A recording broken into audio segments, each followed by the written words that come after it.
Živjo, sem Nejc in zelo rad bi postal igralec.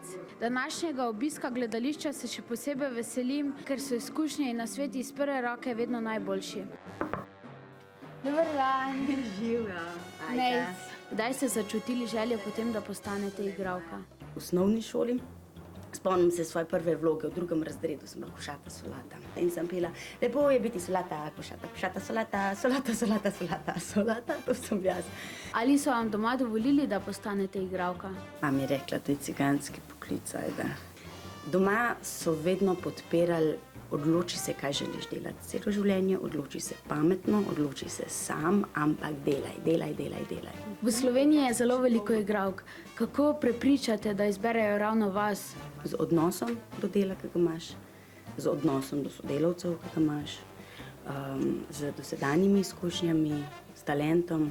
Kako se razlikuje delo v gledališču od dela na televiziji?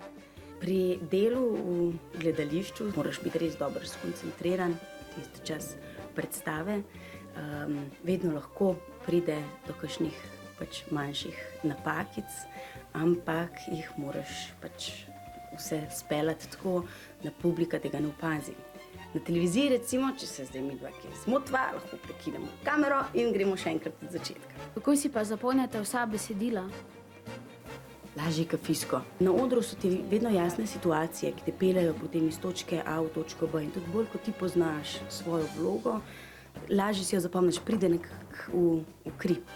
Imate fanta? Zakaj Nejc, a me na zmenk vabiš?